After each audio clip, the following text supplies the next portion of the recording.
Good evening and welcome to this edition of DeFacto Review, a weekly roundup of the biggest stories shaping Mongolia.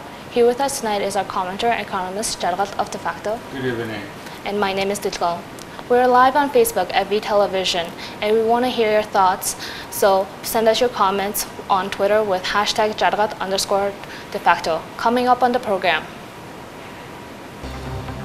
Earlier this week, President Batotok sent an official letter to the chairman of the state, Great Horot, about calling an irregular parliamentary session.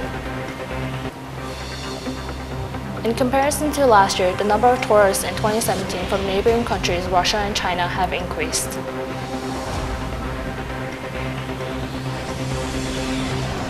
In recent weeks, there have been occurrences of flash flooding all over Mongolia.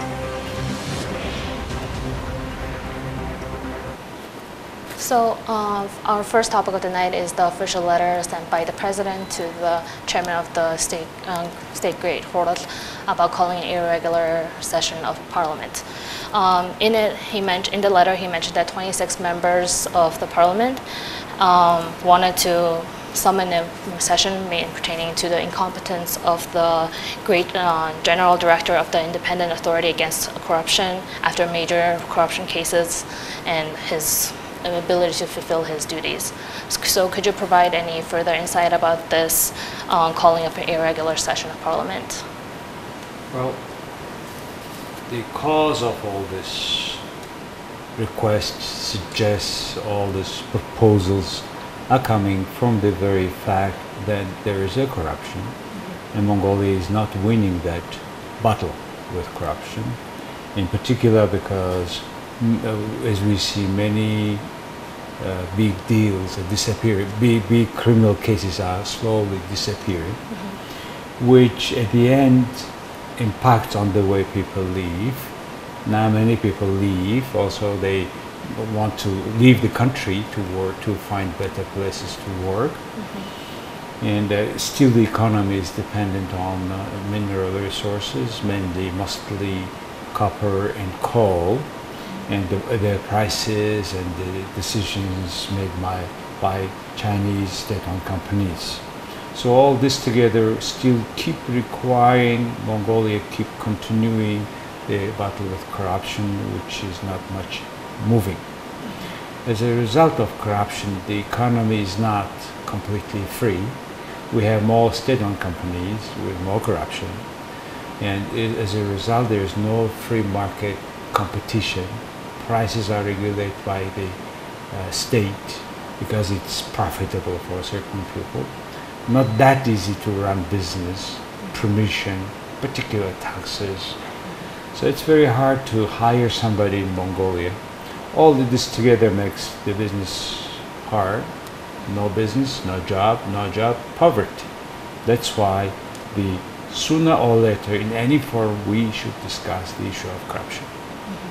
And this anti-corruption agency is the state enterprises or organizations that are supposed to be the leader of that fight.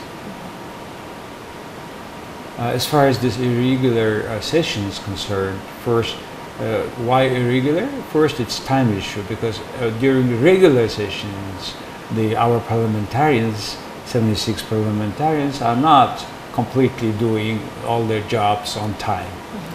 Even just before they break out, they have several important laws just discussed, so-called discussed, within a day, and they approve laws.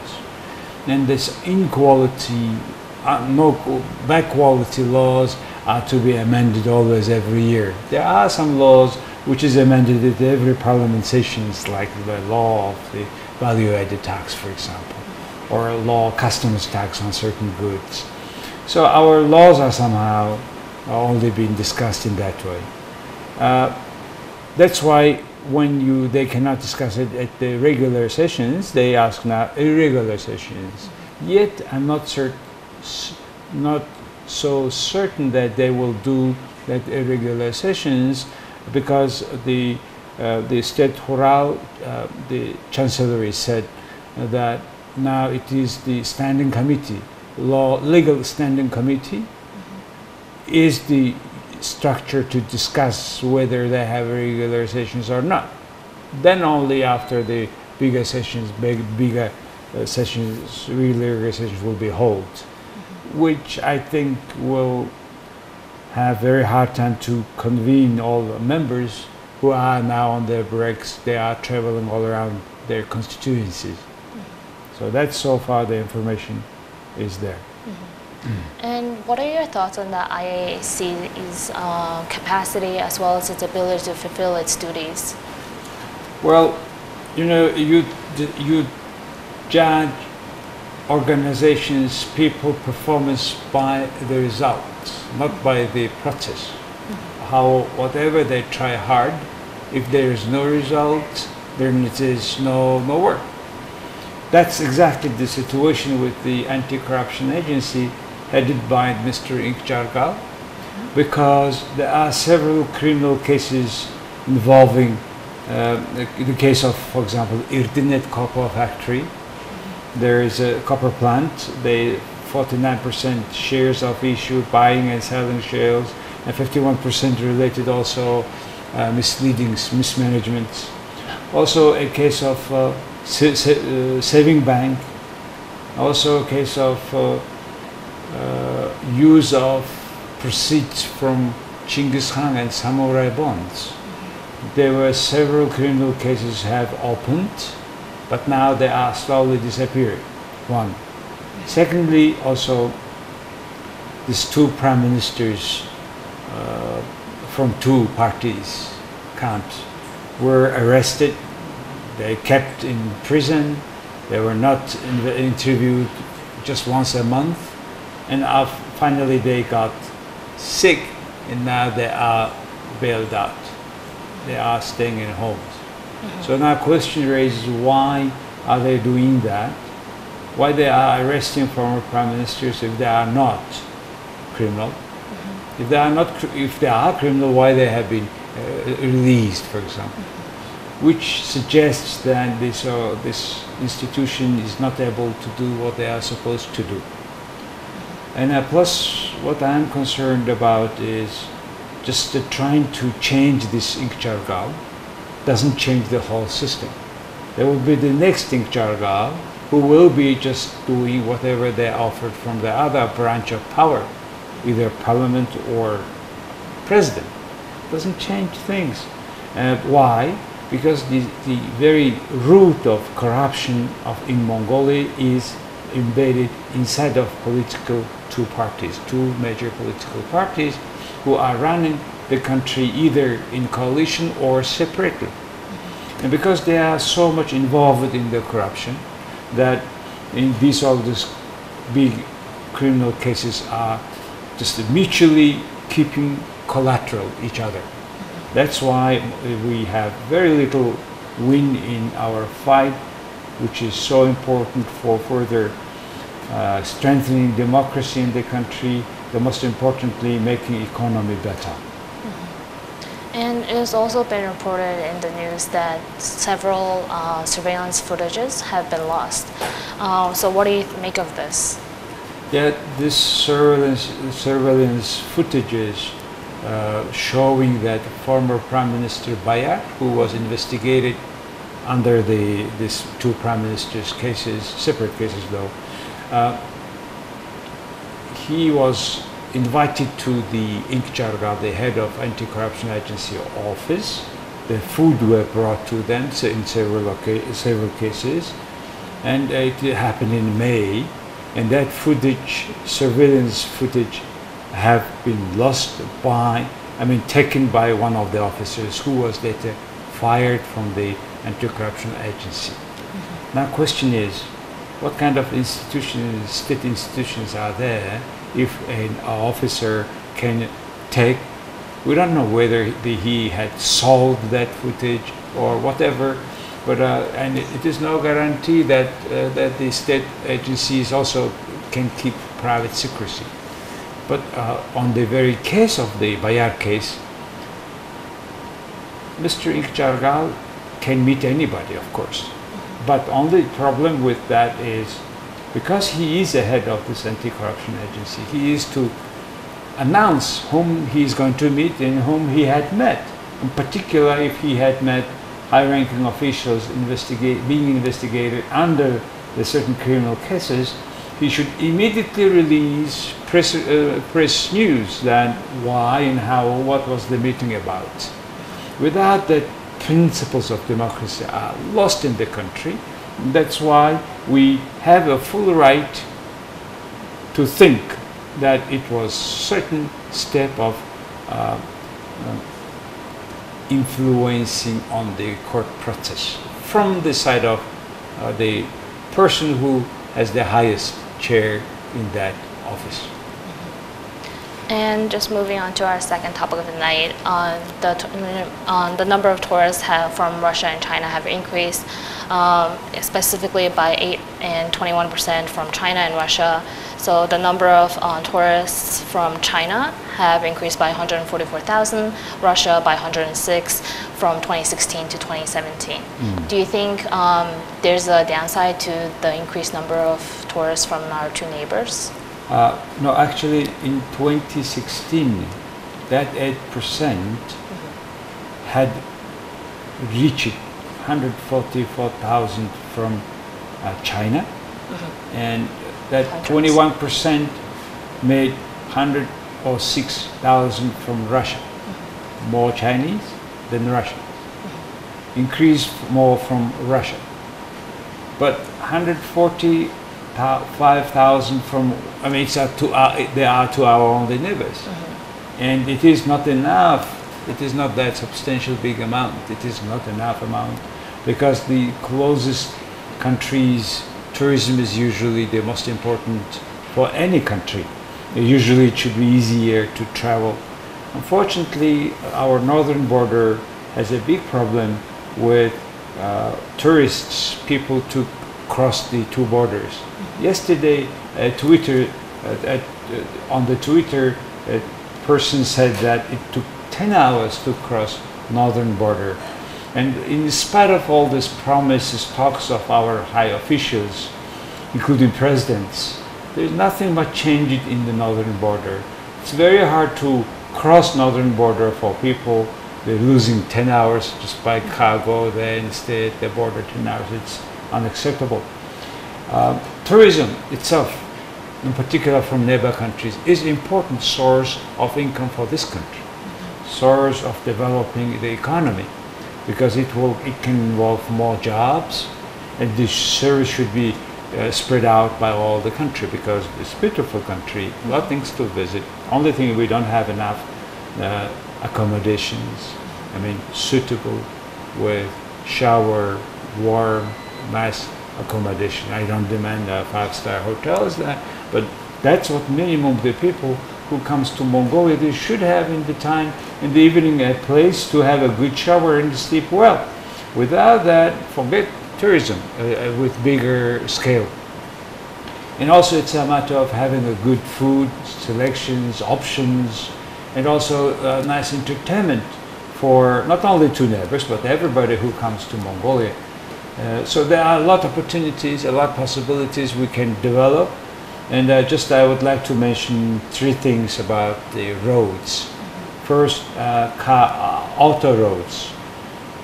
Every 100 kilometers or so on big road, there should be certain facilities, rest area where you can stop the car, have a coffee, go to the restrooms, have some short relax.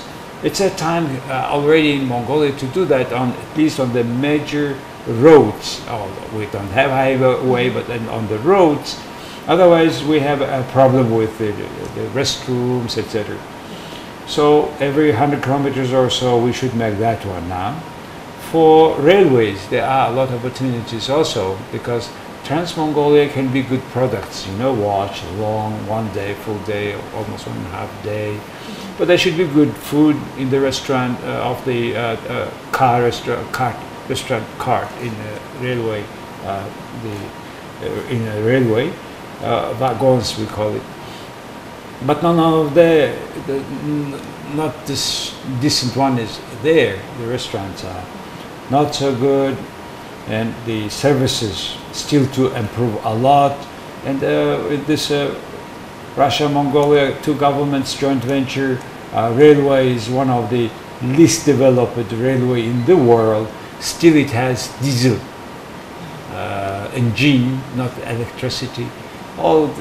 So many things can be made in order to have good Trans-Mongolia railway tour, for example. Concerning air road, we now have a new airport completed. They say we will move at the end of the year, all airport facilities will move there, but with the current Boyum-Toha Chinggis Khan Airport, Boyum-Toha, this is the name of the area, airport can be used for, say, air academia, aviation academia, to train people for pilots, the crew members of airlines all around the world. We can have a new air academy, for example, aviation academy. And also Mongolia can be a very nice place due to our geographic locations, and that empty airport now, which can land all type of airlines. Mongolia could have a world-class airplane service places. Now we have one hangar, and we have already that skills and experience to repair. To make checks, A, B, C checks with the airlines, and after a certain time, the aircrafts to go through that check and have a related or demanded repair, which Mongolia can have a lot good export revenue. The airplanes will come here. Why they should go from Asia to America to get repaired? So this is the second opportunity to have a good export earnings. And Nadam, which just recently passed a couple of weeks ago, is is the summer festival that is one of the main tourist attractions. However, tourists face limited opportunities as a spectator. So what do you think needs to be done to resolve this challenge? Mongolia is a large country with 2,200 kilometers wide, 1,000 kilometers long from top to down. It's a huge, it's 3 times France. So we need to have 4 zones, 4 provinces, as we have talked before. But the policy was bankrupt, failed. That zonal development of Mongolia failed because they did not give the tax authority to the each provinces. So we need to get it back, and we should have a Nadam in 4 places during all summer, 4 months, let's say. So it should be different from each other, time-wise, distance-wise. And the Western Nadam is to reflect more our Kazakh nationality, culture. There is other minor nationalities. They should be featuring their culture, traditions on that Nadam. So in that way, if we have 4 Nadams, then it is more attraction, more entertainment, unique, nomadic entertainment in the world. The culture, the traditions, they still last live nomadic civilization in Mongolia. So people are interested in. This year, Mongolia was in the list of the country to must visit. So it shows that we have so many opportunities, and we should have these facilities that we have described earlier about the shower, hotel accommodations. And there is a local council. Each IMAC has local people's council, which is informal NGO, which is very influential during Nadam, for example. They would get together money, buy a brand new Land Cruiser, which costs 250 million 2 weeks, and they would present that to the wrestler, who, if he will win.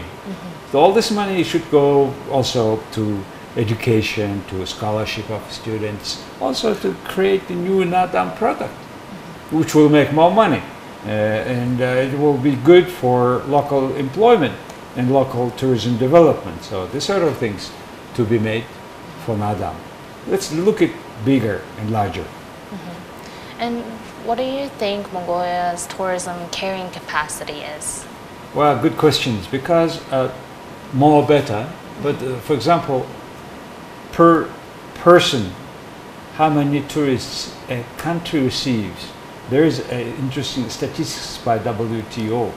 For example, Andorra, per one person, they receive 32.4 foreign tourists. 32. So Monaco, 8.7, almost 9. So if we receive as much as tourists to Hong Kong receives itself, so we have 3 million, we can have 27 million tourists actually. So of course this Hong Kong 3.8, Maldives 3, Seychelles Islands 2.6. So it depends on the development of your infrastructure, products. A lot of people in Hong Kong in particular to come, it's big business center, tourism center. So a lot of entertainments are there, good hub, international airport, etc. So many things to be made in Mongolia, and then we have a lot of things to offer to the world. And concerning how many neighbors tourists should come, I think more is better. Why? Because the more people, the tourists come from neighbor countries, they will be more understanding what is Mongolians about. Instead of a rumor or whatever, they come and see. If there is more understanding, there will be more trade, more investment, which is unavoidable. And the other thing, it is good for mutual understanding. It's good for peace. And I think our two neighbors to come to Mongolia, they will see the freedom of speech, freedom of people's right, pluralism. And this is the free country. It is nobody stops a person to express their opinion, like you and me are doing now. And then they will understand why Mongolia so much respect and reserve. We want to reserve our values like democracy, free market, people's watch of our power that we have elected. Yes, we have elected this power, and we have to change it, make better, but this is the ongoing process, which is not frequently happening in our two neighbors. So let them come, understand us, and that will be interesting also tourism product, I believe. And moving on to our final topic of tonight, Mongolia has experienced a number of heavy downpour over the past week and last week. The estimated cost of damages to roads in the city alone is about 1.3 billion, and in rural communities about 2 billion. And besides damages to roads, a number of households have also been flooded. So why do you think households in these flood areas have not been moved? That's the problem. Very surprisingly, I was recalling back my 9 years before article about the same flooding in Ulaanbaatar city. I was writing, less than 2 hours of rainfall turned into a flash flood and impeded city life over the course of a few days, causing a number of deaths and massive damages to property. Flooding wiped out of gears in the hillsides of Ulaanbaatar and steered wastewater into the city's downtown. When the sun emerged again, pollution, the dust, reached the lungs of citizens and increased the frequency of itchy eyes and the other cold-like symptoms. The same thing is happening almost after 10 years. Why? Because Mongolian state is not able to do the main functions they are supposed to do, like any state. What are those functions? Any state should protect three things: safety, right, and property. And Mongolian state turned out to be not to be able to protect these things of our citizens. These scare people. Or the case where what's the water drainage.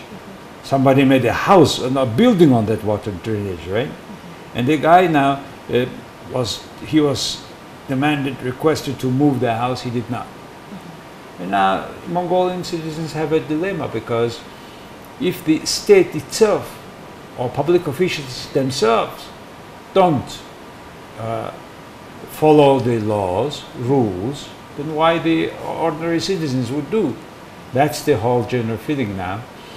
It's very bad. There are very few probably statesmen, politicians or ministers, bosses in Mongolia who don't have houses in, for example, in the Bogd Mountain or now in the Yarmak. Even our constitutional court has its office in Zaisan, for example, which is prohibited to have offices there. So in Mongolia, unfortunately, this rule of law doesn't work. As a result, state cannot do their job. Why? Because people are frequently changing. Because the political parties change, every political institutions, economic institutions are changing their people, which means institutions are weak. Weak because it's weak, they cannot enforce laws and standards, which is clearly shown in this case of a flood in the town. Every day now we can see how you can make such a road. Where are the standards? Who were following those standards, enforcing those standards?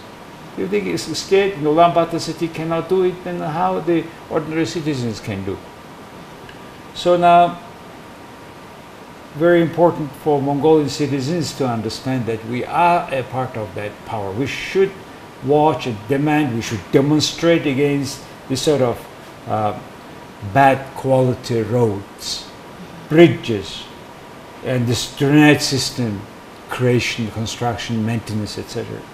So it's a time for Mongolia to pay attention to the quality, whether it is public governance, infrastructure, everything. It's a time to enforce quality standard, which unfortunately is not. We are not learning. This is our weakest point in this country. And you've mentioned that these drainage systems, roads have been built inadequately for over the past couple of years. So who do you think should be in charge of oversight of these, and who should take responsibility in ensuring? There are designated state agencies, organizations, which they are not doing properly their jobs. Why? Because the head of that agency, usually a political nominee, which is nothing to do with the professional, with that sector. And anybody who was a campaign manager of the minister is coming to be a head of a state professional state agency, what he can do. And while he is learning during the first 2 years, then either government is changed, this guy is wiped out, another guy is coming, or next election comes. So this is the weakest point, what we are facing today. And we need professional bureaucrats who are enforcing our laws and regulations. Until that, we will keep having all these problems. The roads, I mean, who is responsible for the quality of roads? It should be originally, it should be insured. Why? The state making with our tax money big infrastructure, they don't have insurance, for example. They have insurance company, not those companies who is now today, because they need to change. Mongolian insurance companies need to change their culture, approach to customers completely. Provided we have a normal insurance company, then it can go, they make insurance, then they will have a better quality assurance than state professional department. Thank you. Thank you for joining us for this week's DeFacto review. Please join us next week at the same time for another weekly roundup of the biggest stories shaping Mongolia. Thank you very much for watching us, and we try to share with you independent view or analysis of the most 3 things or 4 happening last week in the country. Please stay with us every Sunday night at 8 o'clock in Mongolian, in English, and at 7 o'clock we do it in Mongolian. Thank you. Have a good evening.